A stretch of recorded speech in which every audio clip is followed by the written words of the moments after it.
Hi fam, I wanted to come on here and provide a quick update and let you know how things are going.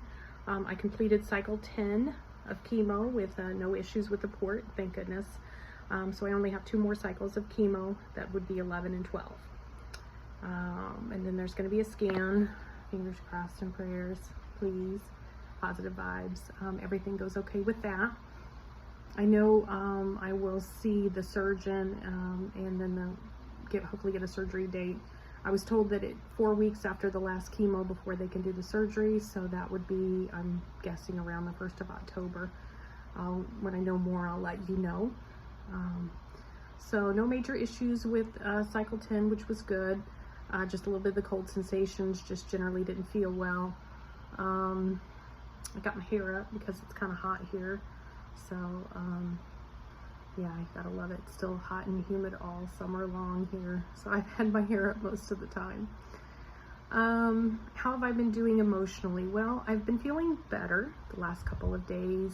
Been trying to really meditate more, definitely be more positive, and get a better mindset, kind of release those fears of the unknown and my insecurities surrounding my health. I thought maybe it might be a good idea to talk a little bit about what those fears are so we can release them. I think a big fear obviously is if I couldn't work, and trying to live off, whatever disability you might get if you couldn't work. Although I felt fine with this whole journey and I have time saved up for work, I think I'm thinking more in the future if like I get a reoccurrence.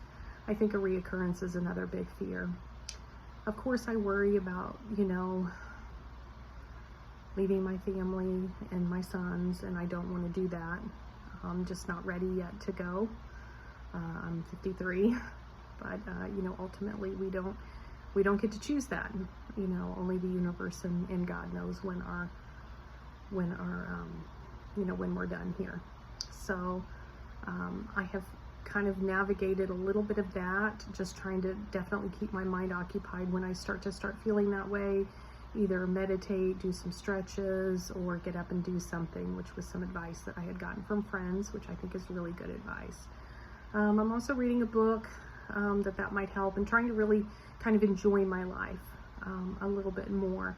I think for a long time, honestly, I'm not sure I was enjoying my life, although if you'd asked me before my diagnosis, I probably would have said, yeah, I'm not unhappy, but I did work all the time, worked like 60 hours a week most of the time, and so I probably really didn't have a lot of time for introspective.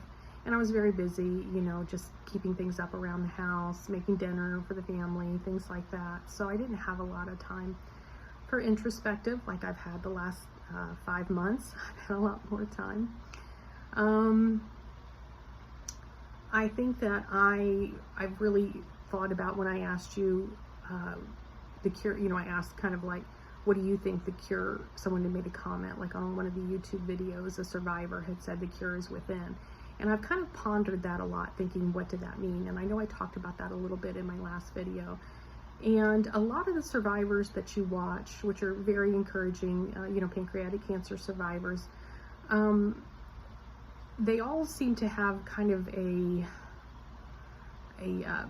way they look at their diagnosis, or where they look that they had pancreatic cancer, they have a very positive attitude about it, and that they don't want it to come back. Obviously, a lady had put up a vision board of something that, she wanted her life to look like, after she got through it. And I know she was diagnosed at a much later stage and got into a clinical trial and managed to have survived stage 4 pancreatic cancer and do the clinical trial working, and she's 20 plus years out and it hadn't come back. So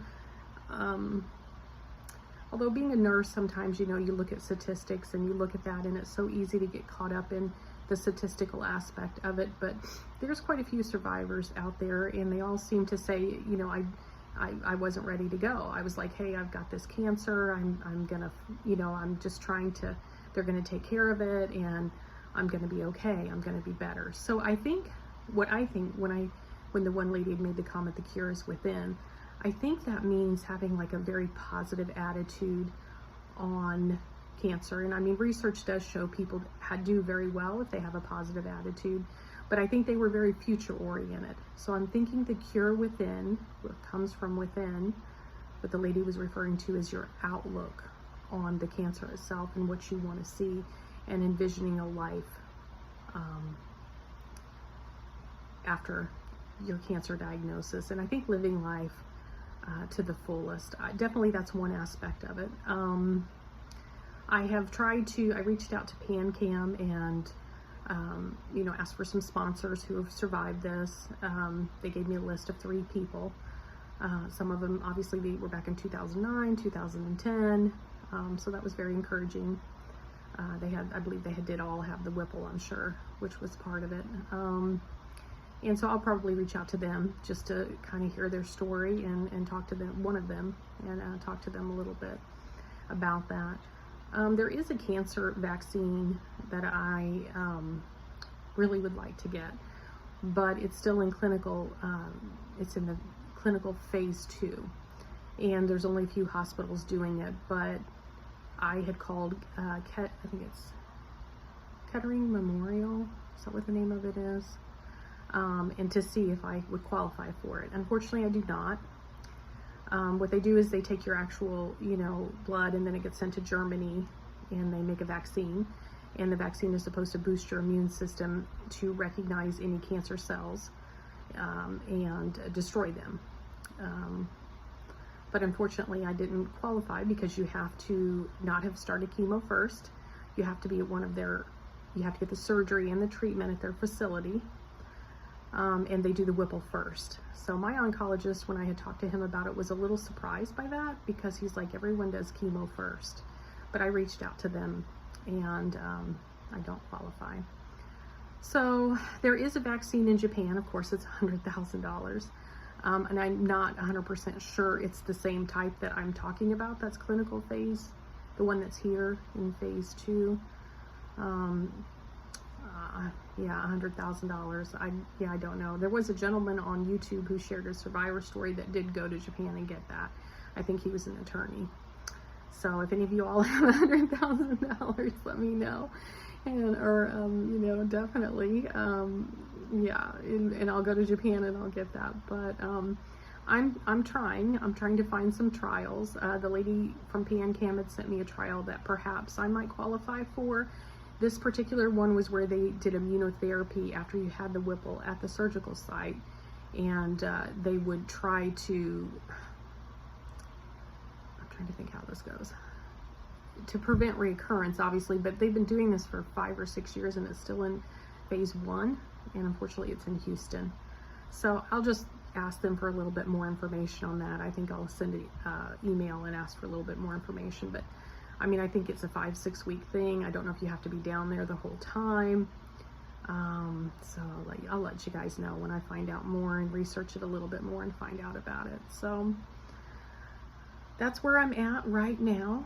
How I'm feeling, feeling pretty good. I feel like this last cycle did kind of, the fatigue was a bigger deal, and I do off and on sometimes get a little bit of numbness in my feet, which is new.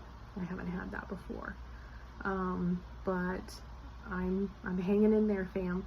Let me know what you think, of course, your thoughts. I'm always eager to hear them, but very few people comment. So I would love it if you comment or reach out to me and let me know what you're thinking. You all have a wonderful Sunday, and hope you have a good weekend. Bye for now. Love you.